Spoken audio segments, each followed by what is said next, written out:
स्तुती करतो प्रभूची पुन्हा एकदा, धन्यवाद देतो त्याला. तो आमच्यामध्ये हजर आहे. गेल्या शुक्रवारी असंच दुपारच्या वेळेस एक कॉल मला आला आणि मग त्यांनी सांगितलं की हॉस्पिटलमधून आम्ही बाहेर पडलो, संपूर्ण शरीरामध्ये कॅन्सर स्प्रेड झालेला आहे, एकही अवयव शरीरामध्ये शिल्लक नाही जिथं त्या कॅन्सरचा इफेक्ट झालेला नाही. आणि गेला आठवडाभर ना माझ्या बहिणीनं पाणी पिलं ना जेवण केलं, लिव्हर डॅमेज झाला, बॉडीमधला प्रत्येक पार्ट संपला आणि आता डॉक्टर म्हटले इथं उपचार संपले आणि तुमच्या बहिणीला आता तुम्ही घरी घेऊन जा आणि सगळे नातेवाईक बोलवा. मग त्यांनी सगळ्या नातेवाईकांना बोलवलं, नातेवाईक जमा झाले. परंतु त्यांचा विश्वास होता की चला एक शेवटचा प्रयत्न म्हणून आपण प्रार्थना विनंती पाठवू की साक्षी ऐकत आहोत, देव चमत्कार करतो. आणि मोठ्या विश्वासानं त्यांनी मला कॉल केला आणि मग त्यांच्यासाठी प्रार्थना केली. सगळे नातेवाईक जमा झाले की आता संपलं, आता काही होणार नाही. आणि त्याच्यानंतर आज आठवड्यानं कॉल आला, जमलेले नातेवाईकांना परत जावं लागलं आणि त्यांनी जेवायला सुरुवात केली. त्यांनी सांगितलं की काल तर पुलाव खाल्ला आणि मग जे काही सगळं डॅमेज झालं होतं लिव्हर वगैरे डॉक्टरला परत नेऊन दाखवलं तर डॉक्टर म्हटलं की अद्भुत आहे तुमचा देव. आणि आता त्यांना उपचार नव्हते पण ते म्हटले तुम्ही आता त्यांना किमोथेरपी देऊन त्यांच्यामध्ये सुधारणा होऊ शकेल. आणि ते म्हटले आमच्याकडे शब्द नाही, देवाचं सामर्थ्य अगाध आहे, देवाचं सामर्थ्य अगाध. तुमच्या मध्ये जो आहे ना तो सगळ्यात पॉवरफुल आहे, लक्षात ठेवा. मी तर म्हणतो आजार व्याधी विकार प्रश्न याच्यासाठी येतात की आम्हाला देवाची ओळख व्हावी. मी पीडित झाल्यानं माझं बरं झालं, कारण त्यामुळं मी तुझा मार्ग जाणायला शिकलो. नाश व्हावा, उद्ध्वस्त व्हावं, परिस्थिती गंभीर बनावी याच्यासाठी परिस्थिती निर्माण होत नाही, तर परिस्थितीमुळं आम्ही देवाला ओळखावं. एक गोष्ट ध्यानात ठेवा, जीवनामध्ये सगळ्यात महत्वाची गोष्ट काय असेल तर फक्त देवच, बाकी काही नाही महत्वाचं. शरीर साथ सोडतं, पैसे पण निघून जातात, नोकरी जाती, नातेवाईक सोडून जातात, परंतु परमेश्वर आम्हाला कधी सोडत नाही, कधी सोडत नाही. म्हणून तोच आमच्यासाठी महत्वाचा. पण पेत्र म्हणतो प्रभू तुला सोडून जाऊ तरी कुठं, जीवनाच्या गोष्टी केवळ तुझ्या जवळ आहे. आणि जर तुमच्याकडं देव आहे तर तुमच्याकडं आशा आहे, लक्षात ठेवा. मला एका तरुणाने असंच फोन केला, असलं नोकरी मिळावी, प्रार्थना करा, आम्ही अनेक दिवस बेकार आहे. ठीक आहे प्रभू याला नोकरी दे. आणि परवा त्याचा मेसेज आला, SBI मध्ये नोकरी लागली. नुसती नोकरी मिळाली नाही, स्टेट बँक ऑफ इंडिया मध्ये त्याला जॉब लागला. म्हणजे देवाला काय कठीण आहे नाही का, सगळं काही शक्य आहे. एका बहिणीनं असाच कॉल केला, 15 वर्ष झालं लेकरू नाहीये, डॉक्टरनं सगळे रिपोर्ट सांगितले की तुला आता इथून पुढे लेकरच होणार नाही, आता नाही तुला लेकर होणार. मग ते म्हटले की ठीक आहे तुम्ही सांगता लेकर होणार नाही, आम्ही बघू प्रार्थना करून. त्यांनी प्रार्थना केली आणि मग पुन्हा ते रिपोर्ट्स घेऊन डॉक्टरकडे गेले. डॉक्टरने चेकअप केलं आणि ते डॉक्टर म्हणले अहो तुम्ही तर प्रेग्नंट आहे, मीच तुम्हाला सांगितलं तुम्हाला लेकर होणार नाही पण तुम्ही प्रेग्नंट आहे. का? कारण येशूला सर्व काही शक्य आहे. बसायचं म्हणून बसू नका बरं का, काहीतरी मिळवण्याच्या अपेक्षेनं बसा. बसायचं म्हणून बसला की तुम्ही गाडो आलो काय मेल वजानं आणि शेंगरू नुसतं शुक्रवार शुक्रवार शुक्रवार शुक्रवार शुक्रवार शुक्रवार शुक्रवार. ज्या प्रभूला आपल्या जीवनामध्ये घ्या. ऐका आज जे गोष्ट आम्ही पाहणार आहोत, वैभवी जीवन मला कसं मिळेल. कसलं जीवन पाहिजे हो, कसलं पाहिजे, का कर्जातलं पाहिजे, बेकारी असलेली आजारी असलेलं जीवन, रडत खडत जीवन, कसलं जीवन जगायचं. देवानं तुम्हाला वैभवी जीवन देऊ इच्छित आहे. मग मिळवायचं कसं? तुम्ही आला आणि तुम्ही म्हटलं नाही आज मला वैभवी जीवनाची गरज आहे पाळक साहेब, माझ्या डोक्यावरचं कर्ज गेलं पाहिजे. जवळजवळ 90% जर प्रार्थना या दिवसामध्ये मी ऐकल्या असतील तर करोनामुळं सगळेच कर्जबाजारी झाले. कोण घर विकायला लागलं, कोण नोकरी सोडायला लागले, कोण एक गाव सोडून दुसऱ्या गावात निघून चाललेले. कोणीतरी मला फोन केला, आम्ही खूप कर्जबाजारी झालो, आता आम्ही तुमच्या गावात येणार. नका येऊ, बसा तिथंच. इथं तुम्ही तेच पहिले पाडे पंचावन्न करणार नाही का? नवा गडी नवा राज. समस्या जागा बदलणं नाहीये, समस्या विचार बदलणं आहे. जर विचार बदलले की परिस्थिती बदलली जाते. लक्षात ठेवा, एक शहरातनं दुसऱ्या शहरात गेल्यानं परिस्थिती बदलणार नाही. तुम्हाला वाटेल कदाचित मी शहर बदललं, मी गाव बदललं, माणसं बदलली, चर्च बदलली तर कदाचित माझी परिस्थिती बदलेल. परंतु वैभवी जीवन, जे जीवन प्रभू आम्हाला तुम्हाला देऊ इच्छित आहे, असलं वैभवी जीवन कसं मला प्राप्त होणार आहे? जगामध्ये प्रत्येक व्यक्ती देवाचा शोध घेते, देवावरती तिचा विश्वास आहे आणि त्या विश्वासाचं युद्ध त्यांचं चालू आहे. एक प्रचंड युद्ध, सैतानाचं काम चालू आहे, तसं देवाचं काम त्याच्यापेक्षा जोमात चालू आहे. येणारा तो येईल, विलंब करणार नाही, माझा नीतिमान तर विश्वासानं वाचेल. देव त्याचं सामर्थ्य प्रगट करत असतो. मिस्रातनं इस्रायल लोकांना बाहेर काढण्याच्या अगोदर देवानं 10 पिढा इस्रायल लोकांना दाखवलं आणि त्यांना सांगितलं की मी तुमचा देव आहे. मग तो त्यांना बाहेर घेऊन गेला. तुम्हाला बाहेर काढण्याच्या अगोदर देव त्याच्या अस्तित्वाचं सामर्थ्य प्रगट करत असतो. प्रिया, देवाला वाटतं की त्याच्या लोकांनी त्याच्यावरती विश्वास ठेवावा व विश्वास ठेवण्यासाठी तो कुठं ना कुठं तरी काम करत असतो. कोणातरी व्यक्तीच्या जीवनामध्ये कोणाकडे तरी साक्ष घडवत असतो आणि पाहणाऱ्या लोकांनी त्याच्यावर विश्वास ठेवावा आणि प्रभूचं वैभवी जीवन, नुसतं जीवन नाही बरं का, नुसतं जीवन नाही, नुसतं जगू नका, वैभवी जीवन जगा. मग वैभवी जीवन मिळवणार कसं? कशा पद्धतीने वैभवी जीवन मिळणार आहे? वाचूया इयोबाच्या पुस्तकामध्ये आपण जाऊया. 29वा अध्याय आणि त्याची 19 पासून 23 पर्यंतची वचनं. इयोबाचं पुस्तक 29वा अध्याय 19 पासून 23 पर्यंतची वचनं. माझे मूल पाण्याजवळ पसरेल, माझे मूळ पाण्याजवळ पसरेल, माझ्या फांदीवर रात्रभर दहीवर राहील, माझ्या फांदीवर रात्रभर दहीवर राहील. माझं वैभव जशाचे तसे, जशाच्या तसं टवटवीत राहील. माझं धनुष्य माझ्या हाती सर्वदा नवेच राहील. लोक माझे भाषण माझे भाषण कान देऊन ऐकत राहत. माझा निर्णय ऐकण्यास ते स्तब्ध राहत. 4 गोष्टी ऐका, 4 गोष्टीच्या द्वारे प्रभू तुम्हाला वैभवी जीवन देणार आहे. आज आम्ही वाचलं त्या ठिकाणामध्ये. वाचा बरं वचन. माझं मूळ पाण्याजवळ पसरेल, माझ्या फांदीवर रात्रभर दहीवर राहील. माझं वैभव जशाचं तसं टवटवीत राहील. म्हणजे देवानं प्रत्येकाला वैभवी जीवन दिलेलं आहे. आम्ही म्हणलं का जोरात? प्रत्येकाला वैभवी जीवन दिलेलं आहे. पण काही लोकांचं वैभव निघून जातं. वैभवी जीवन म्हणजे काही लोकांना देवानं जन्मता आणि या जगामध्ये पाठवल्यावर त्यांचं जीवनच वैभवी असतं. असं कोणी पाहिलं का? लहान मुलगा आहे आणि तो म्हटलं की मी लहानपणापासूनच आजारी आहे, लहानपणापासूनच गरीब आहे, लहानपणापासून मला काही खायला मिळालं नाही. मी जन्माला आल्यावर एक वैभव घेऊन तुम्ही जन्माला आला, कारण तुम्ही देवाची लेकरं आहात.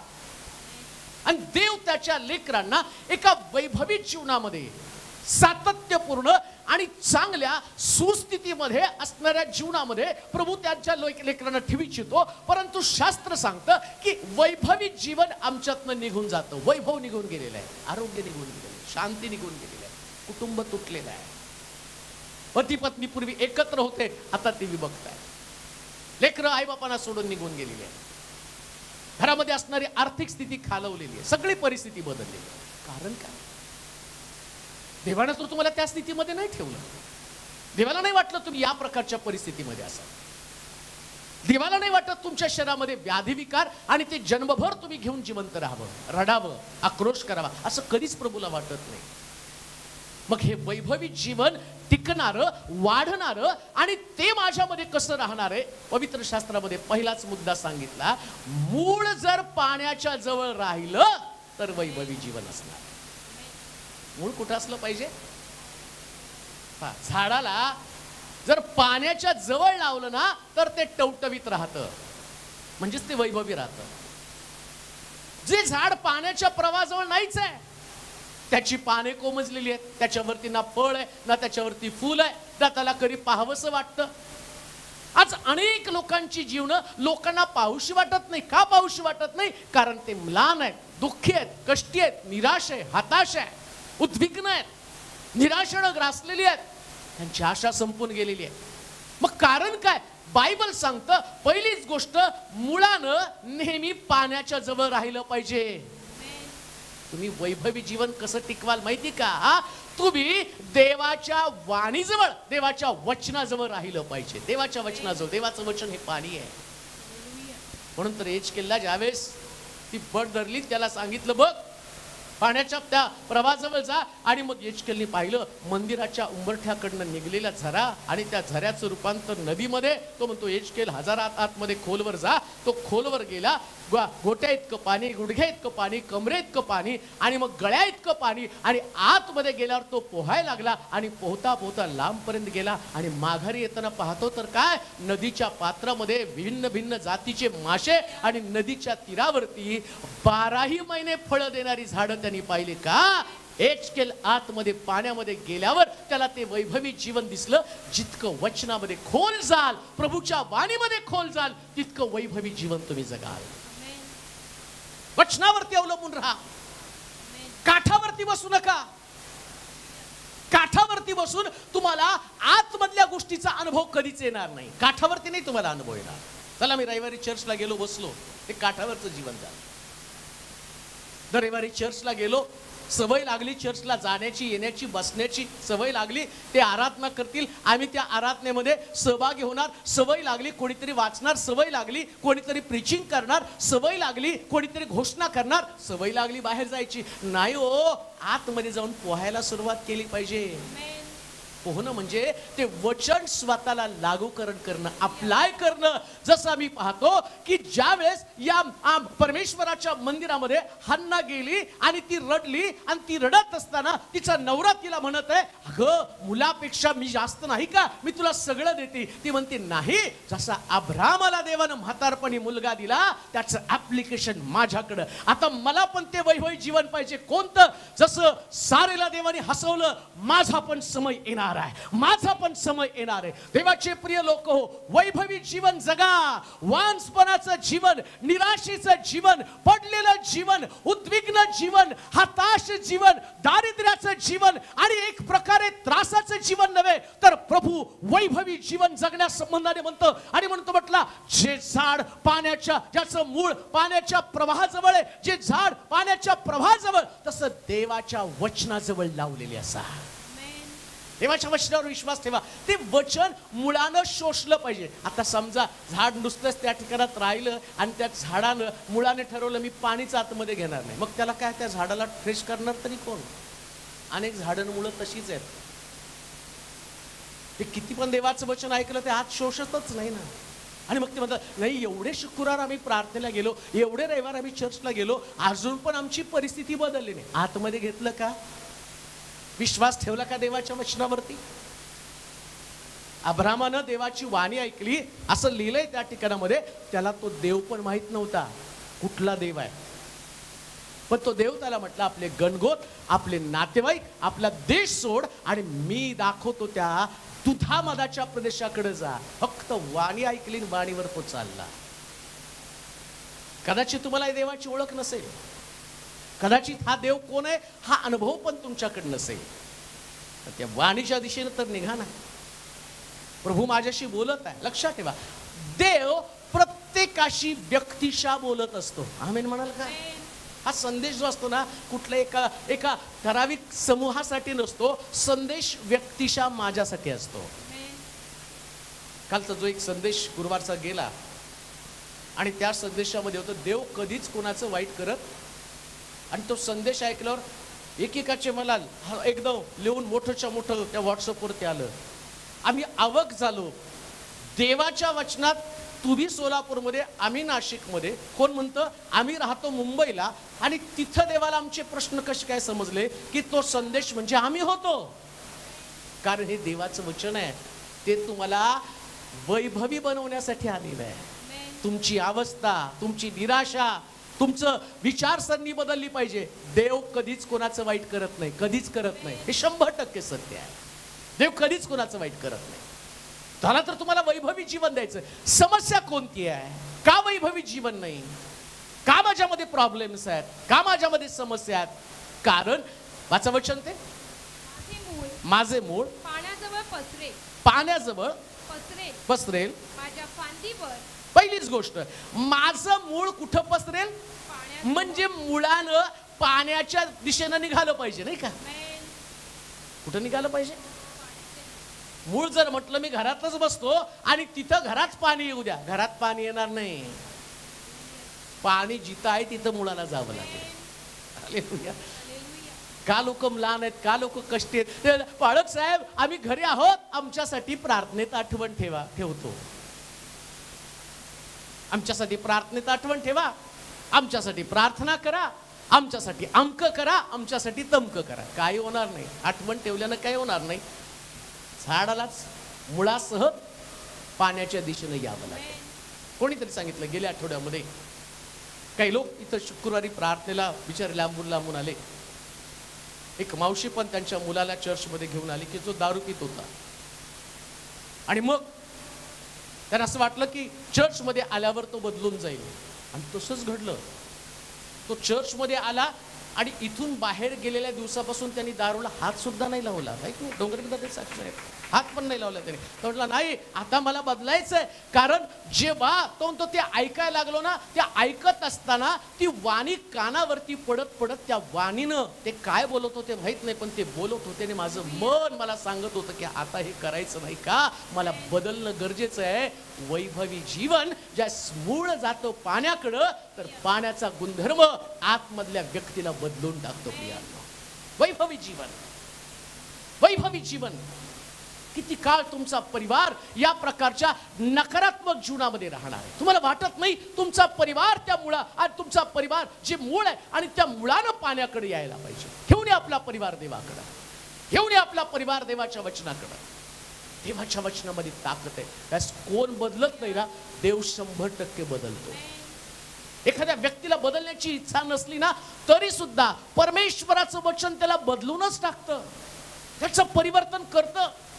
किती पण कठीण व्यक्ती असला, त्याचं अंतःकरण किती कठोर असलं, पण या वचनामध्ये त्या व्यक्तीला बदलण्याची ताकद आहे. प्रिया, हे वचन बदलणारं वचन आहे. हे वचन काम करणारं वचन आहे. हे वचन परिस्थिती बदलणारं वचन आहे. त्यांनी सांगितलं, तो मुलगा जसा घरी गेला ना, तो दिवस रात्र फक्त देवाचं वचन ऐकत बसला, ऐकत बसला, ऐकत बसला, आणि वचनानं त्याचं परिवर्तन केलं. लक्षात ठेवा, व्यक्तीच्या शब्दामध्ये ताकद नाही, पण 100% याच्यामध्ये ताकद आहे, जीवन बदलणार अशा प्रकारचं. झाडानं मुळानं पाण्याकडे येणं गरजेचं आहे. कसं वैभवी जीवन येणार आहे, कसं वैभव मिळणार आहे? तुम्हाला पाण्याकडे गेलं पाहिजे, तुमचं मूळ पाण्याकडे गेलं पाहिजे. जोपर्यंत मूळ पाण्याकडे जात नाही तोपर्यंत वैभवी जीवन कधी आणि तुम्हाला प्राप्त होणार नाही. आणि म्हणून बायबल सांगतं, झाडाचं मूळ जर पाण्याजवळ नसेल तर झाड तरी कसं हिरवगार राहणार आहे? त्यास तुमच्याकडे देवाचं वचन असेल ना, किती पण पाण्याचा लोंढा आला, किती मोठे प्रश्न आले ना, तुम्ही कोराच्या पुत्रासारखं या वचनाला पकडून म्हणता, याच तो पृथ्वी उलती पालती झाली, सागराच्या उचंबळ्यानं पर्वत हल्ले तरी आम्ही भिणार नाही. लोक तुम्हाला पाहून म्हणतील, एवढे प्रश्न तुम्ही हिरवेगार कसे? आम्ही प्रश्नांना चिटकून नाही, आम्ही वचनाला चिटकून आहोत. प्रश्न येतील आणि जातील, पण देवाचं वचन काल आज आणि युगानुयुग एकसारखं आहे. या वचनामध्ये ताकद आहे. म्हणून पहिलीच गोष्ट आम्ही पाहतो, आम्ही देवाच्या वचनाच्या जवळ, मुळानं पाण्याच्या जवळ राहिलं पाहिजे, आणि त्याच्यामुळे ते झाड हिरवगार राहणार आहे. देवाचे लोक जर त्याच्या वचनात त्याच्या वाहत्याच्या पाण्याच्या प्रवाहाजवळ राहिले नाही तर त्यांना कधी सुद्धा वैभव मिळणार नाही. देवाच्या लोकांनी नेहमी वचनामध्ये राहायला शिकलं पाहिजे.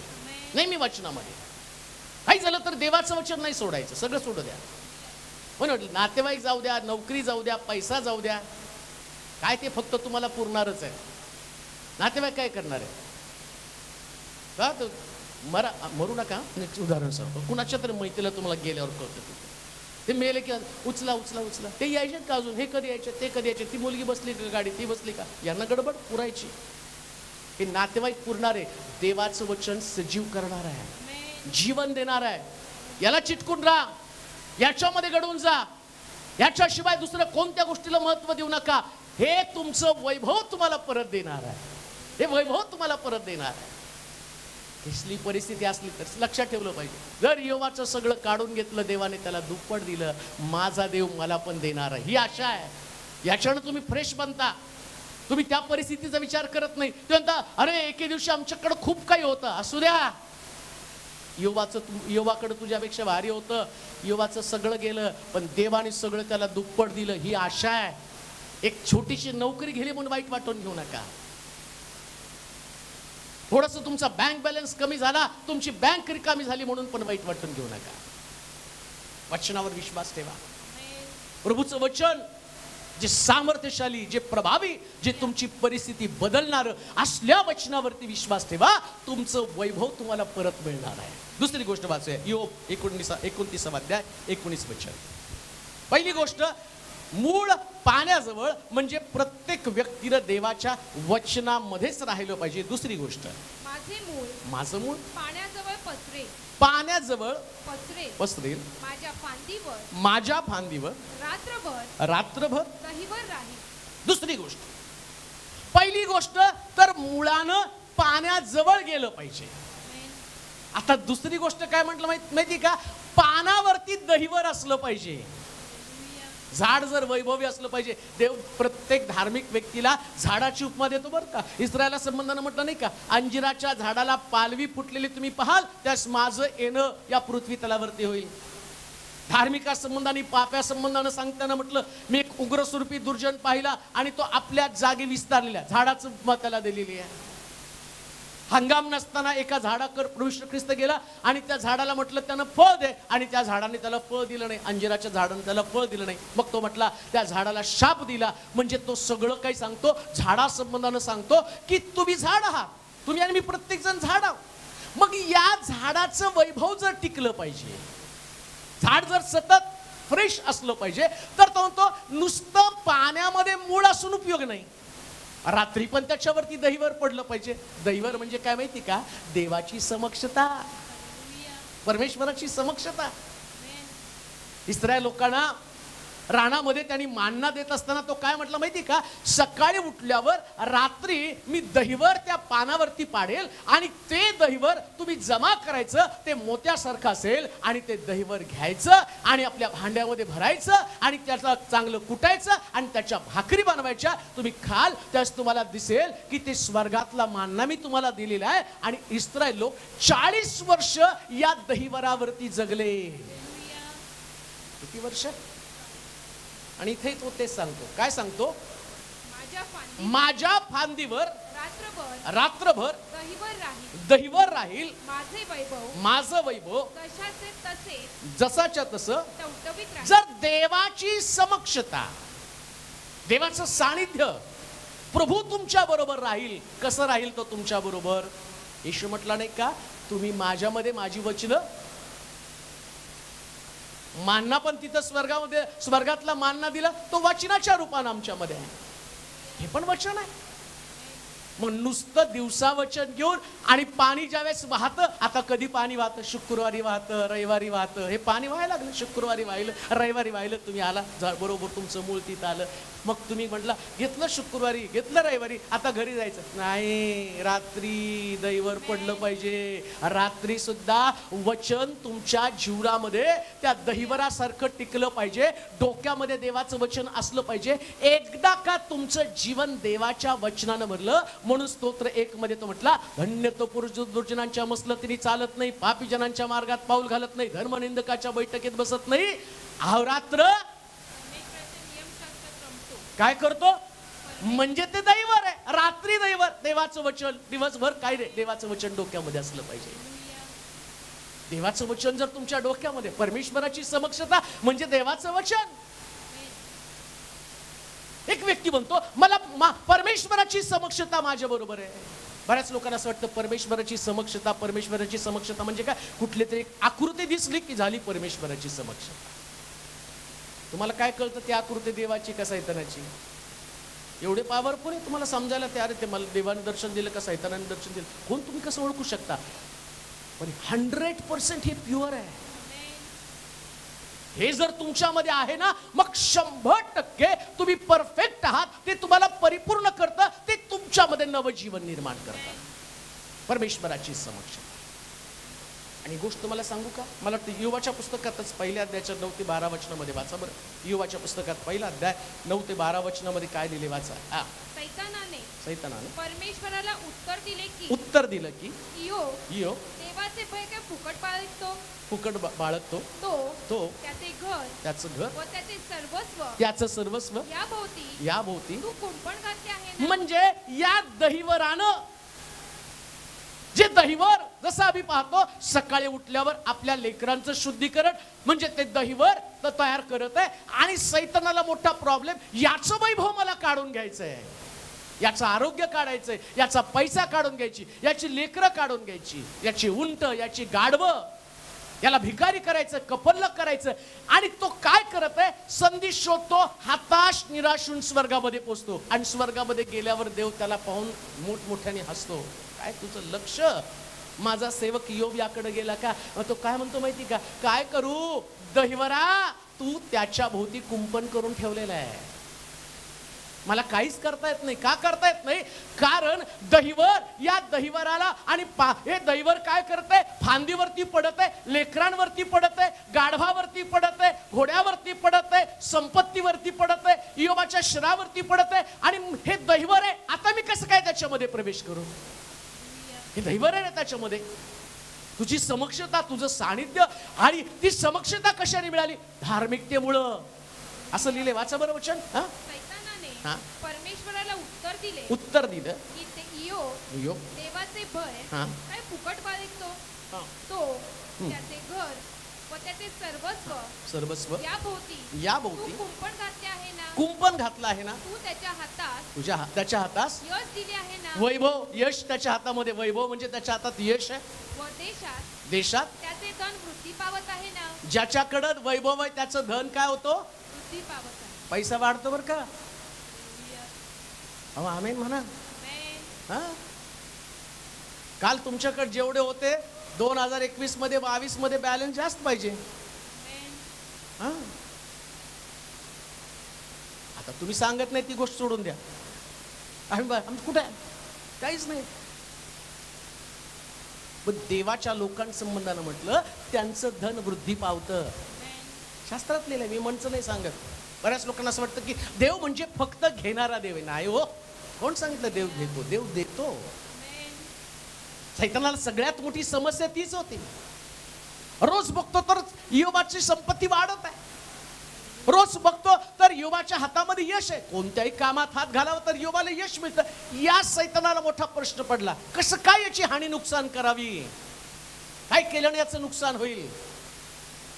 त्याला काहीच करता येत नाही. बऱ्याच लोकांना असं वाटतं की सैतान येऊन माझं नुकसान करतो. नाही करू शकत. जर रात्रीचं दहिवर तुमच्याकडे असेल तर तुमचं वैभव कसं काही निघून जाईल, कसं तुमचं वैभव निघून जाणार. योब स्वतःच त्या ठिकाणामध्ये 29व्या अध्यायामध्ये सांगते, माझ्या फांदीवर दहिवर असेल तर. असंच आहे ना, वाचा बरं. माझे मूळ पाण्याजवळ पसरे, पाण्याजवळ पसरे, माझ्या फांदीवर रात्रभर दहीवर राहील माझं वैभव. कसं हो? जसच्या योब सांगतो. कोण सांगतंय? कितव्या अध्यायामध्ये? आणि योबाची परिस्थिती बदलली कुठल्या अध्यायामध्ये? बदलली चेंज झाली परत सगळी. किती? 42 अध्यायामध्ये त्याची परिस्थिती. मग 29 अध्यायामध्ये तर तो सगळं जसंच्या तसं गरीबच आहे. लेकरं पण मेलेली, फोडानं शरीर भरलेलं आहे. मग कसं काय लिहितो तो पवित्र आत्मा त्याला रिमाइंड करून देतो, आता परत एकदा ते दहीवर येऊ दे, ज्याच्यानं तुझी परिस्थिती बदलणार आहे. आणि इकडे योग ती धार्मिकता, ते रायचसनेस, ज्याच्याद्वारे त्याच्या कुटुंबाचा, त्याच्या घराचा बचाव झाला आणि ते रिकॉल त्याला पवित्र आत्म्यानं केला. कदाचित आज तुमची परिस्थिती अशीच असेल, परंतु 100% मी तुम्हाला सांगतो, आजच्या दिवसापासून ती चेंज होणार आहे. आजच्या दिवसापासून ती बदलणार आहे. का? कारण माझा देव त्याच्या वचनाला बांधील असणारा देव आहे. कसली परिस्थिती होणार आहे? आता त्या पहिल्या अध्यायामध्ये आपण वाचूया. काय तो तुझं फुकट भय बाळा? परमेश्वराला उत्तर दिलं की इयोब देवाचे भय काय फुकट बाळगतो. फुकट बाळगतो तो त्याचे घर त्याचे सर्वस्व या भोवती तू कुंपण घातलं आहे ना. त्याच्या हातास यश दिलं आहे. देशात त्याचं धन वृद्धी पावत आहे ना. तू आपला हात पुढे करून सैतानाला सगळ्यात जास्त त्याच्या पोटात कुठं दुखतं माहिती का? काय वाचा परत एकदम. तू आपला हात नाही त्याच्या आधीच. सैतानाने परमेश्वराला उत्तर दिले की इयोब देवाचे भय काय फुकट बाळगतो. तो त्याचं घर त्याचं सर्वस्व या भोवती तू कुंपण घातले आहे ना. सैतानाच्या पोटात दुखतं की देव तुमची लेकरं, तुमचं घर, तुमचं सर्वस्व याच्या भोवती धार्मिकतेमध्ये मुळे कुंपण घालून ठेवतो. पण तो तुझी एंट्री यांच्या घरात मी होऊ देणार नाही. तुझी एंट्रीच होणार नाही. रोज उठून तो विचार करतो, आज तर यांच्या घरामध्ये मला प्रवेश. आणि तेवढ्या तुमच्या घरात प्रार्थना चालू असतात. तुमची कौटुंबिक प्रार्थना चालू आहे. तुमच्या घरामध्ये देवाचे गाणे चालू आहेत, मोबाईलवरती तुम्ही लावलेत. सगळ्या घरामध्ये वातावरण इतकं सुंदर, देवाची आराधना उपासना चालू आहे. तुमच्या घरामध्ये रात्रीचं दैवत. तो म्हटला रात्री तरी टीव्ही बघत बसतील, पिक्चर बघत बसतील, कुठंतरी काहीतरी गडबड करतील, पण तुम्ही रात्री पण ते सिरियल, ते पिक्चर बघत बसत नाही. तुम्ही चर्चा, रविवारी झालेला संदेश, शुक्रवारी झालेला संदेश, याची चर्चा, ते दैवाराने बसतो. आणि त्या सैतानाला मोठा प्रश्न पडतो, यांच्या घरात मला एंट्रीच नाही, हे लोक मला प्रवेश करू देत नाही. आणि मग तो देवाकडे तक्रार करायला सुरुवात करतो, अरे तुझे लोक एवढे धार्मिक झाले ना, ते रात्रंदिवस फक्त दैवाराने भिजून जातात, वचनानं भिजून जातात. आणि मग तक्रार करत तो स्वर्गामध्ये गेला. काय त्याचं दुःख नाही? तो म्हणतो यांच्या घराला तू सर्वस्वाला कुंपण करून ठेवले. पुढे काय म्हटलं? देशात त्याचे धन वृद्धी पावत आहे ना. त्याचं धन वृद्धी पावत आहे. तू आपला हात पुढे करून त्याच्या सर्वस्वाला लावून पहा. म्हणजे तो तुझ्या तोंडावर तुझा अवेर करील. परमेश्वर सैतानास म्हणाला पहा त्याचे सर्वस्व तुझ्या हाती देतो. त्याला मात्र हात लावू नकोस. मग सैतान परमेश्वरासमोरून निघून गेला. पहा, एक महत्वाची गोष्ट मी तुम्हाला सांगतो. सैतानाला तुमचं नुकसान देवाच्या परवानगीशिवाय करताच येत नाही. जोरात आमीन म्हणाल का? आणखीन जोरात आवाज येऊ द्या. त्याला देवाची परवानगी घ्यावी लागते, मग तुमचं नुकसान करावं लागतं. मग देवाच्या परवानगीने तुमचं थोडंसं नुकसान झालं तर सहन करा. हालेलुया. देवाच्या परवानगीने झालंय तुमचं नुकसान. सैतानानं देवाने त्याला चॅलेंज केलं, कर त्याचं नुकसान किती करायचं, तुला जेवढं करायचं तेवढं कर, मी जेवढं तू काढशील तेवढं मी दुप्पट देईन. त्याला आता 30,000ची नोकरीनं काढून घे, मी त्याला 60,000ची देईन. मग 30,000ची नोकरी गेली म्हणून नाही रडत बसायचं. तुला त्याचं शरीर फोडानं भरवायचंय ना, अंगावरती फोड आणायचे, आण, मी लहान लेकरासारखं त्याचं शरीर बनवणार. किती चांगले फोड येऊ द्या की. पहिलेच लहान लेकरासारखं कसं गुटगुटीत कोणी पण गालगुच्चे घ्यावेत नाही का? लहानपणी कसं कोण पण येतं पप्पी घेतं गा. आता बघा बरं, तुमचं तोंड बघून पुढे जातात, दिसत नाही छान. योबाच्या तोंडावरती फोड आलं. सैतान म्हटलं, तू त्याला एवढं सुंदर बनवलं, आता मी त्याच्या अंगावरती फोड. तू आण फोड, मी बघ त्याला कसं लहान लेकरासारखं बनवतो. आणि बायबल सांगतं योबाचं शरीर पहिल्यापेक्षा सुंदर झालं. काही गोष्ट तुमचं नुकसान हानी होणार आहे देवाच्या परवानगीने, लक्षात ठेवा. देवाच्या परवानगीनं काही नुकसान झालं तर वाईट वाटून घेऊ नका. उलट म्हटलं पाहिजे काहीतरी देवाकडे स्पेशल खास गिफ्ट आहे जे दुसऱ्यांसाठी नाही, आमच्यासाठी आहे. योबाचं शरीर जसं झालं तसं दुसरं कोणाचं झालं नाही बरं का. आणि असं लिहिलंय, योबाला ज्या मुली झाल्या त्याच्या मुली मेल्या, पण त्याला जी लेकरं झाली ती जगामध्ये त्याच्यासारखी सुंदर लेकरं अजूनपर्यंत मिळाली नाहीत कोणाला. काही नुकसान होईल पण वैभवी जीवन दहिवर जर तुमच्यामध्ये असेल, देवाची समक्षता असेल, तर तुमचं वैभव कुणीच काढून घेणार. माझा विश्वास देवाच्या वचनावर. तिसरी गोष्ट वाचूया, 20 वचन, 29 अध्याय 20 वचन. माझं वैभव जसाच्या तसं टवटवत राहील. माझं धनुष्य माझ्या हाती सर्वदा नवेच राहील. तिसरी गोष्ट, तुमचं धनुष्य, तुमचं वैभव जर टिकून राहायला पाहिजे, वाढायला पाहिजे, तर तुमचं धनुष्य नवीन पाहिजे. धनुष्य म्हणजे काय माहित का? वेद, ज्याला विजन म्हटलेलं आहे नाही का. काहीतरी मासा फिरत होता, ते डोळा बंद करून मारला, काहीतरी एक स्टोरी आहे तशी नाही का. मग त्याच्या गळ्यामध्ये हार घातलं आणि त्याला बायको मिळाली. वेद वेद. धनुष्य म्हणजे विजन. तुमच्याकडं रोज नवीन विजन पाहिजे. एक कुठलं तरी विजन घेऊन जगत बसायचं. एक धनुष्य जुना, कुठलं तरी एक धनुष्य ज्याला गंज चढून गेला, ज्याला जो दृष्टांत तुम्ही ठेवला आणि तो पूर्ण पण कधी केला नाही. तुमच्याकडं जर नवीन नवीन विजन असेल, जसं आम्ही पाहतो योसेफाला देवानं दृष्टांत दिला, आधी 11 पेंड्या नमन करतील. मग ते स्वप्न घेऊन तो जगला का? लगेच देवाने दुसरं विजन दिलं, 11 तारे सूर्य चंद्र तुला नमन करतील. नवीन विजन.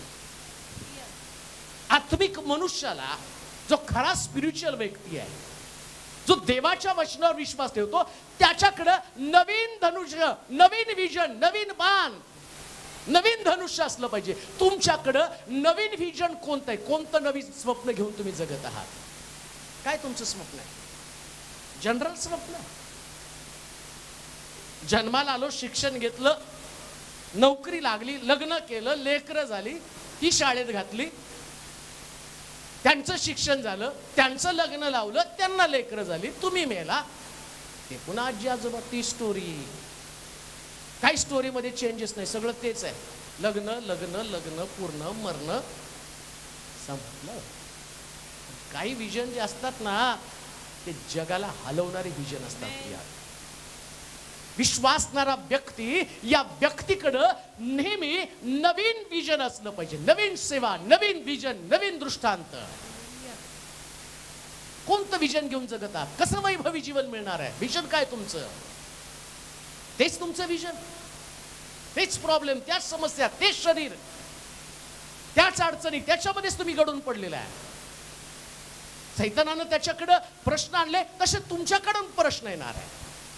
तुम्हालाही त्याच प्रश्नाला तोंड द्यावं लागणार आहे. जे ख्रिस्तासमोर प्रश्न आले, त्यालाही डोंगरावरती नेलं, त्याची पण देहाची परीक्षा, त्याची पण डोळ्याची परीक्षा, त्याला पण जग दाखवलं, जगातल्या गोष्टी दाखवल्या, पण त्याचं व्हिजन ते नव्हतं. तो म्हटला, मला नमन कर, मी तुला जग देऊन टाकतो. व्हिजन त्याचं ते नव्हतं, त्याचं स्वप्न वेगळं होतं. जगाला सुटका देण्यासाठी पुत्राचं बलिदान होणं आवश्यक आहे, हे व्हिजन आहे. मनुष्याचा पुत्र हरवलेले शोधण्यासाठी, पापी लोकांना तारण्यासाठी आला. व्हिजन आहे त्याच्याकडे, स्वप्न आहे.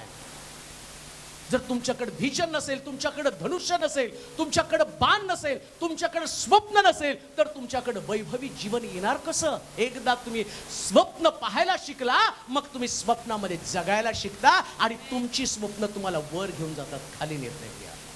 स्वप्न असलं पाहिजे, बाण असला पाहिजे, धनुष्य असला पाहिजे. आणि तो धनुष्य कसा, नवीन धनुष्य असं सांगितलेलं आहे. वाचा पुढे वचन ते. माझे वैभव, माझं वैभव जशाचे तसे, जशाचे तसे टवटवीत राहील, टवटवीत राहील. माझे धनुष्य, माझे धनुष्य माझ्या हाती सर्वदा नवेच राहील. पा तुमचं धनुष्य सतत तुमच्या हातामध्ये असलं पाहिजे. लक्षात घ्या, तुमचं स्वप्न तुमच्या समोर पाहिजे. कोणतं स्वप्न आहे, कोणता दृष्टांत आहे, कोणतं विजन तुमच्याकडे. आणि एकदा तुमचं विजन पक्क झालं ना, मग दृष्टांताशी कुठल्याही परिस्थितीमध्ये तडजोड करू नका. आमेन म्हणाल का? थोडक्यामध्ये सांगतो, 11 पेंड्या माझ्या पेंडीला नमन करतील, 11 तारे सूर्य चंद्र नमन करतील. हे विजन त्याच्याकडे आहे. आणि आता तो पोटिफराच्या घरामध्ये आलेला आहे. पोटिफराची पत्नी त्याला त्याच्या समोर एक चॅलेंज ठेवती, माझ्याशी विचार कर, माझ्या समोर ये, माझ्या बरोबर राहा, माझ्या बरोबर नीच. कदाचित त्यानं त्याचं दृष्टांत, त्याचं विजन बाजूला काढलं असतं तर तो पोटिफराच्या घरामध्ये एक मोठा अधिकारी म्हणून राहिला असता. पण त्याला नुसतं अधिकारी बनायचं नव्हतं, तर त्याला सगळ्याचा नायक बनायचं होतं. इस्रायल लोकांचं नेतृत्व हे त्याच्याकडे त्याचं विजन होतं. आणि त्यानं त्याच्या दृष्टांताशी तडजोड केली नाही. त्याला माहितीये, मला पोटिफराच्या पत्नीनं एका पेंडीने नमन करायचं नाही, मला 11 पेंड्या नमन करणार आहे. ही पेंडी जी माझ्या समोर आहे, 11 तारे सूर्य चंद्र, हे माझं विजन आहे, हा माझा दृष्टांत आहे, हे माझं धनुष्य आहे. मी या थोड्याशा गोष्टीसाठी तडजोड का करेल? जगामध्ये तडजोडीचे जीवन जगणारे लोक कधीच वैभवी जीवन जगू शकत नाही. पण जे लोक प्रतिकूल परिस्थितीमध्ये आपलं विजन, आपला दृष्टांत, आपलं स्वप्न जगतात, एक दिवशी आम्ही पाहतो 11 याकोबाची मुलं आणि स्वतः याकोब आणि त्याचं सगळं कुळ ते आलं आणि त्या योसेफासमोर त्यांनी नमन केलं. त्याची भावंड म्हणतात, आम्ही तुला विकलं, आम्हाला क्षमा कर, आम्ही तुझे गुलाम, आम्ही तुझे दास आहोत. देवाची प्रिय लोको, स्वप्न असं जगा, दृष्टांत असं जगा की जगताना जे लोक तुमच्यावरती आज दोषारोप करतील, एक दिवशी ते तुम्हाला नमन करतील. त्यांच्या समोर तडजोड करत जीवन जगू नका, माघार घेऊ नका. देवानं तुम्हाला जगामध्ये पाठवलेलं असताना तुमच्याकडं एक सुंदर स्वप्न असू द्या आणि ते स्वप्न तुम्हाला वैभवी जीवन देणार आहे, वैभवी जीवन देणार आहे. तुमचं वैभव तुमच्याकडे येत असताना कधी सुद्धा कॉम्प्रोमाइजचं जीवन जगू नका. No turning back, no turning back. आता माघार घेणार नाही, माझं स्वप्न घेऊनच मी जगणार आहे. स्वप्न घेऊन जगा, माघार घेऊ नका कधीच. मी एक्साइट आहे हे बोलताना, हे प्रीच करताना. मला माहितीये आम्ही स्वप्न जगणारे लोक असलो पाहिजे. एवढं तेवढं नाही जगायचं, कसं तरी जगत बसायचं नाही. खाणं पिणं बस, कबरेत जाणं नाही. कबरेत गेल्यावर सुद्धा लोकांनी तुमच्याविषयी विचार केला पाहिजे. योसेफ मेला हो, पण अजून त्याच्याविषयी आम्हाला विचार करण्यासाठी भाग पाडलं जातं. कधी मेला योसेफ, अजूनही त्याच्याविषयी चर्चा करावी लागते. माझी तर देवाजवळ प्रार्थना तीच आहे, मरेल ना तरी युट्यूबच्या संदेशाने लोकांनी चर्चा केली पाहिजे. आहे कोणतरी होतं एक व्यक्ती. मला मगाशी तेव्हा सिस्टरने फोन केला आणि ते म्हटले, माझ्याकडे शब्द नाहीत जो मिरॅकल आम्ही पाहिला, पण एक शब्द मला आता देव सुचवतोय आणि तो म्हणजे युट्यूबच्या या संदेशानं, प्रार्थनेनं जगात क्रांती व्हायला लागली. बस, लोक विश्वासाच्या पातळीवरती वाढायला लागलेत. त्याने क्रांती हा शब्दच त्याला करेक्ट आहे. तुम्हाला माझ्या भावना कळत असतील, काय मला बोलायचंय, काय मला सांगायचं. म्हटलं मला फिलिंग्स कळतात. मला एकच माहिती, माझा देवच हा क्रांतिकारी देव आहे, सगळं बदलणारा देव आहे, सगळी परिस्थिती बदलणारा देव. विजन असू द्या, स्वप्न असू द्या, दृष्टांत असू द्या, कधी सुद्धा आपल्या दृष्टांताशी तडजोड करू नका. जसं योसेफानं आपल्या दृष्टांताशी तडजोड केली नाही पोटिफराच्या पत्नी बरोबर. नाही, कॉम्प्रोमाइज नाही. मुख्य विजन काय, मुख्य स्वप्न काय तुमचं आहे? तुमच्या समोर छोट्या छोट्या गोष्टी येणार, लुटूपुटूच्या लढाया. लुटूपुटूच्या लढाया लढत बसू नका. एकच मोठं स्वप्न. कोणतं स्वप्न? माझं विजन, मला 11 पेंड्यांनी नमन केलं पाहिजे, सूर्य चंद्राने नमन केलं पाहिजे. हे तुमचं विजन, हे तुमचं स्वप्न आहे, हा दृष्टांत आहे. या दृष्टांतासाठी लढत राहा. जगामध्ये छोट्या छोट्या गोष्टीमध्ये अडकून पडू नका. जी गोष्ट तुम्हाला नाशाकडे घेऊन जाणार आहे, जी तुम्हाला खिन्न करणार आहे, जी तुम्हाला कष्टी करणार आहे. पेत्राने येशूचा 3दा नाकार केला. हे या गोष्टीने येशू खिन्न नाही झाला. त्याने ऑलरेडी सांगितलं होतं, तुम्हाला 3दा नाकारशील. पण त्याला ठाऊक होतं व्हिजन काय, मी कबरेत जाणार आहे आणि कबरेतनं पुनरुत्थित होणार, हे माझं व्हिजन आहे. त्यात तुम्हाला नाकारलं, त्यांनी माझ्या तोंडावरती थुंकलं, त्यांनी माझ्या दाढीचे केस उपटले, हे सामान्य गोष्टी आहे. मुख्य भाग काय, तुम्ही सगळे मला मारणार, माझ्या कुशीत भाला भोसकणार, डोक्यात काट्यांचा मुकुट घालणार, 500 लोक माझ्या तोंडावर थुंकणार आहे. विचार करा हो, एक सामान्य माणूस असता तर ते तेवढंच दुःख घेऊन बसला असता. बघा माझ्या शिष्याने मला नाकारलं, तो मला असं म्हटलं होता मी तुम्हाला कधी सोडणार नाही, त्यानं मला सोडलं, मी त्याच्याविषयी चर्चा करत बसली असती. त्यानं कुठली चर्चा केली नाही. पेत्राला जाताना सांगितलं तू मला 3दा नाकारशील, पण पुन्हा त्याला सांगितलं आणि तू म्हातारा होशील त्यावेळेस तुझ्याकडनं मी सेवा करून घेईल. तो तिथं ते पण घेऊन बसला नाही, यांनी मला नाकारलं, आता याला कमी दर्जाची सेवा नाही. त्याचं व्हिजन मोठं होतं, देवाचं राज्य वाढलं पाहिजे आणि या राज्यामध्ये हा नाकारणारा पेत्र सुद्धा त्यांनी माझी घोषणा केली पाहिजे, हे त्याचं व्हिजन आहे, हे तुमचं धनुष्य आहे. या प्रकारचं जीवन तुम्ही जगलं पाहिजे. म्हणून शास्त्र सांगतं वैभवी जीवनाचा महत्वाचा भाग कोणता आहे, तुमचं स्वप्न, तुमचं धनुष्य. माझं वचन ते माझं वैभव जशाच्या तसं टवटवीत राहील, माझं धनुष्य माझ्या हाती सर्वदा नवेच राहील. कोणाच्या हाती पाहिजे धनुष्य, कोणाच्या? हो, तुमचा दृष्टांत दुसऱ्याच्या हातात देऊ नका. हालेलुया. तरी तर मला नाही होत हे तुम्ही करा. अहो काय जगता तुम्ही, मला होत नाही तुम्ही करा. देवानं मला दृष्टांत दिला, मी तसंच करणार आहे. प्रभूनं मला दिलं, मला सांगितलं एक कर. मी हाताश निराशून म्हटलं नाही आता मी हे चर्च कुणाच्या तरी स्वाधीन करून जातो, नाही आता मला होत नाही. अरे माझा दृष्टांत माझं स्वप्न आहे, म्हणून आता मी तुमच्या समोर उभा आहे. मग तिथं किती मला किती युद्ध करावं लागलं, किती प्रसंगातनं जावं लागलं. धनुष्य आहे तर युद्ध असणार आहे, लक्षात ठेवा. धनुष्य आहे म्हणजे युद्ध. मग काय धनुष्य नुसतं तुम्हाला घेऊन फिरायला, ते काय खेळणीतलं धनुष्य थर्माकोलचं आणि ते पळायला लागली इकडून तिकडून, तो तिकडून इकडं. अहो धनुष्य आहे म्हणजे युद्ध. मग व्हिजन आहे तर युद्ध असणारच आहे. ज्याच्याकडे व्हिजन नाही त्याच्याकडे युद्ध नाही. ते आले जन्माला काय मेले काय, काहीच नाही त्यांच्याकडे. कोण त्यांच्याशी भांडत नाही, कोण त्यांना काही बोलत नाही. एकदम गपचूप आले, बसले, मेले, गेले, पुरले. लोक आले, 40व्याला जेवले, तिसऱ्याला फुलं टाकायला गेले, संगमरवरी कबर बांधली. लिहिलं पण अमक्या अमक्याला जन्म ना अमक्या अमक्याला मृत्यू. काही नाही. पण काही लोकांचा मृत्यू जगामध्ये उलथा पालट घडवतो. जसं ख्रिस्त मेला पण त्याच्या मृत्यूच्या द्वारे जगाचं तारण झालं. एवढी मोठी उलथा पालट, एवढं मोठं व्हिजन घेऊन तो जगला. तुमचं जगणं, तुमचं धनुष्य तुमच्या हातामध्ये असू द्या. कधी जमिनीवरती ठेवू नका. का? कारण ते वैभव तुम्हाला परत मिळवून देणार आहे. म्हणून म्हटलं माझं धनुष्य माझ्या हातामध्ये. 21 वचन वाचा, शेवटची गोष्ट 14. माझे भाषण कान देऊन ऐकत राहत. लोक माझे भाषण कान देऊन ऐकत राहत.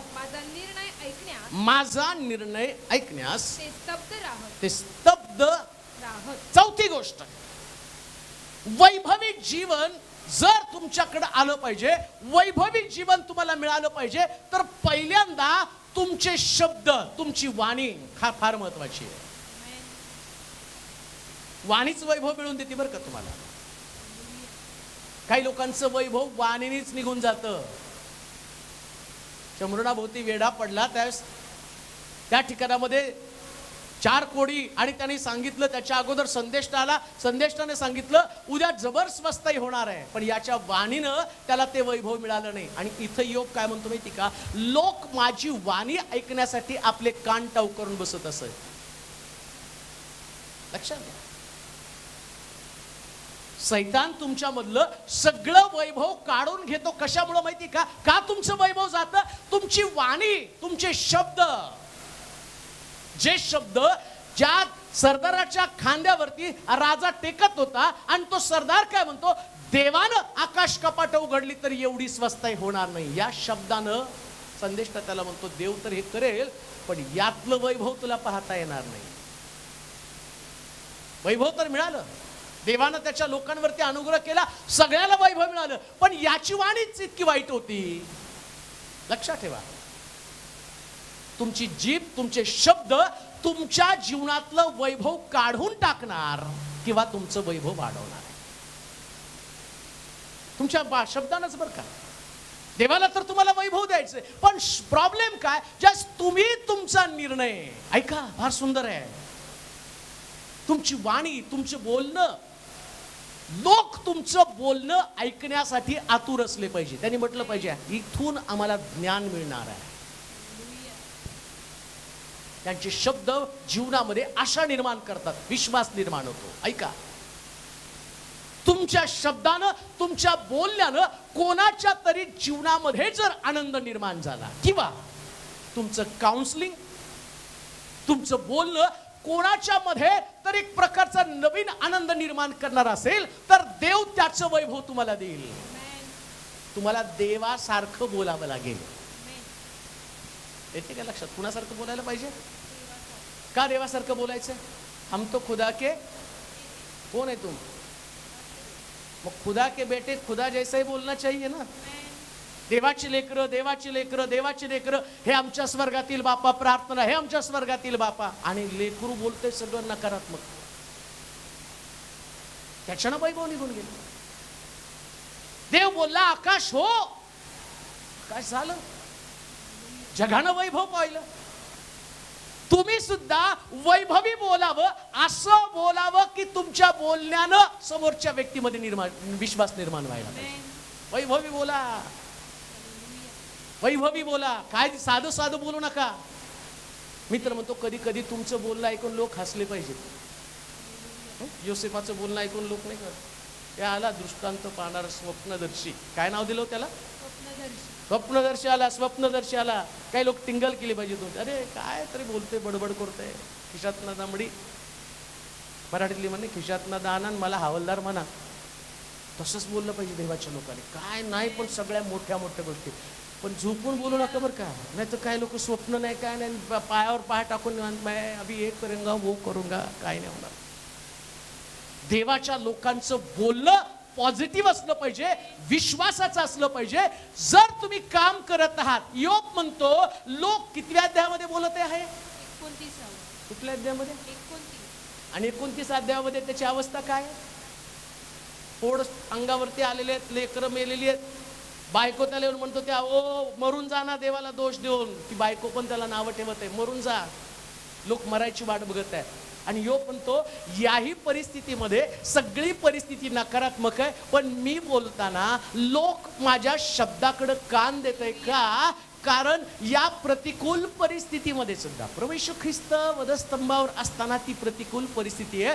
त्या चोर वधस्तंभावरचा त्याला चॅलेंज करतो, तू देवाचा पुत्र आहे, तुझी सुटका कर, आमची पण सुटका कर. येशू ख्रिस्त काही उत्तर देत नाही, पण दुसऱ्या चोराच्या मनामध्ये आशा असती की हा देवाचा पुत्र आहे, मला ठाऊक आहे, ह्याच्याकडे शब्द टाकून बघावं की जर आणि यानं मला म्हटलं की सुखलोकाचं अभिवचन दिलं, आतापर्यंत पाप केली, परंतु आता एक पॉझिटिव्ह शब्द याच्याकडनं आला तर कदाचित मला स्वर्गाची आशा निर्माण होईल. म्हणून तो चोर त्याला म्हणतो की प्रभूजी राजाधिकारीशील तर माझी आठवण कर. एक ज्ञानाचा शब्द येशू ख्रिस्त त्याही परिस्थितीमध्ये बोलतो, आज तू माझ्याबरोबर सुखलोकात असशील.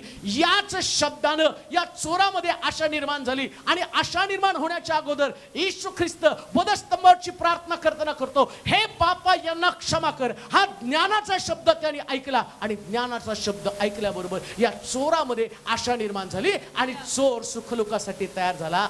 मरेपर्यंत तुमच्या तोंडातनं पॉझिटिव्हिटी निघली पाहिजे, मग वैभवी जीवन असणार आहे. मरायला लागला तरी सुद्धा आशा सोडायची नाही. मरायला लागला तरी मला आनंद वाटतो. परवा अनिता आणि सुनीता दोघी पण घरी आल्या. आई त्यांची खूप सिरियस होती. अंतिम क्षणामध्ये डोळे उघडायची, बंद करायची, डोळे उघडायची, बंद करायची.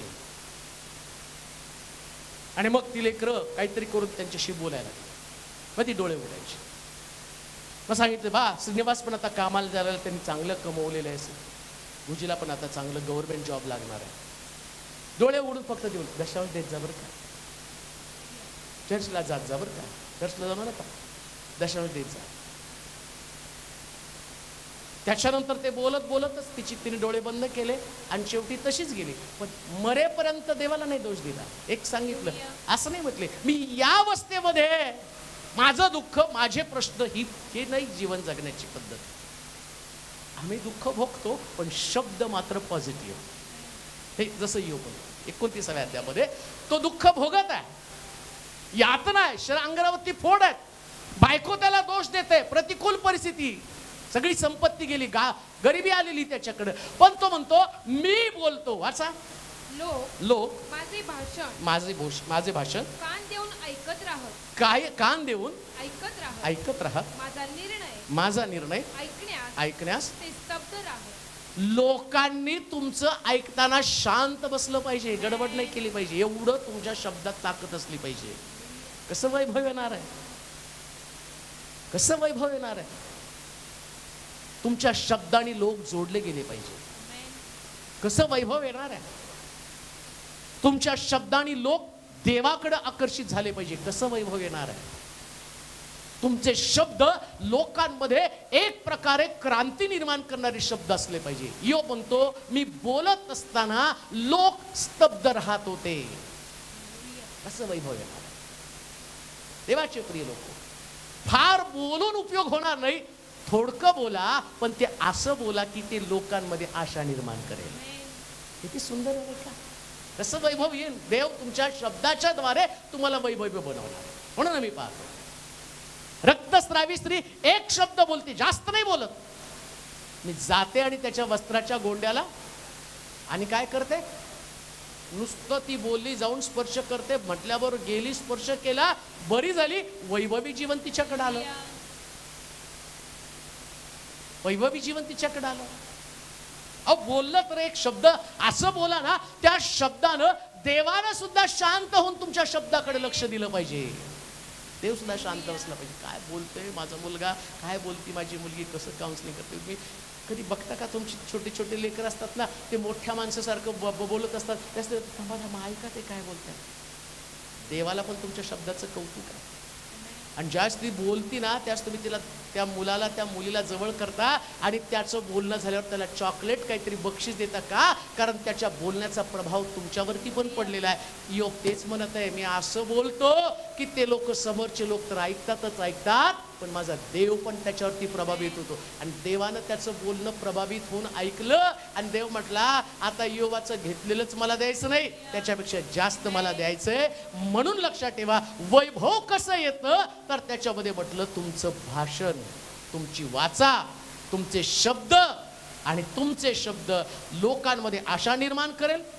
तुमच्या ज्ञानाची, विश्वासाची भाषा, बोल ऐकण्यासाठी लोकांनी गर्दी केली पाहिजे. लक्षात ठेवा, कधी कधी आमचं बोलणं ऐकायचं की लोक कान बंद करून निघून जातात, नको यांचं ऐकायलाच.